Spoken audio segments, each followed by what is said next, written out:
Hi friends, ఈరోజు మనము కొర్ర బియ్యంతో ఎలా సంగటి వండుకోవాలో చూస్తాం రండి. ఈ కొర్రలు ఆరోగ్యానికి ఎంతో మంచిది. బియ్యాన్ని ఎక్కువగా పాలిష్ చేసి అది తింటూ ఉంటాం కదా మనము, దానివల్ల ఎలాంటి ప్రయోజనము లేదు. ఈ కొర్రల వల్ల ఎక్కువ ప్రయోజనం ఉంది. కొర్రల్ని 8 గంటల సేపు నానబెట్టి వండుకోవాలి. అలా వండుకుంటే వితిన్ సెకండ్స్లో అది బాగా స్మాష్ అయిపోతుంది. అప్పుడు మనకి వండేదానికి ఈజీగా ఉంటుంది. ఇది చాలా తొందరగా జీర్ణం కాదు, కానీ ఆరోగ్యానికి ఎలాంటి ఇబ్బంది కల్పించదు. ఇవి తినడం వలన ఆకలికి వేయకుండా ఉంటుంది. ఇందులో పోషక విలువలు ఎక్కువగా ఉంటుంది.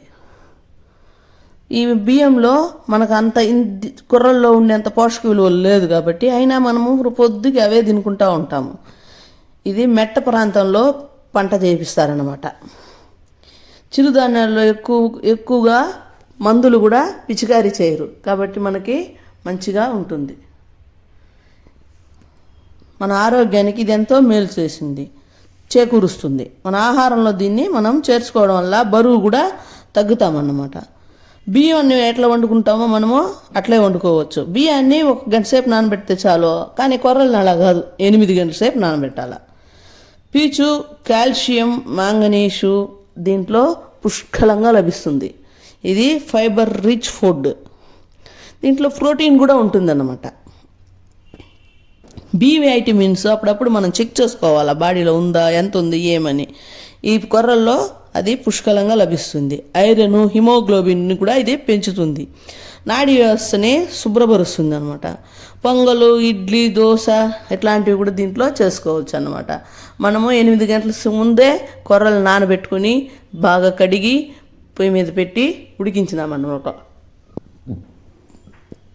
బాగా ఉడికిన తర్వాత ఒకసారి పట్టి చూడాలా, ఉడికినట్లు అనిపిస్తుంది మనకు. ఉడికితే వెంటనే కొద్దిగా రాగి పిండి వేసుకోవాలన్నమాట.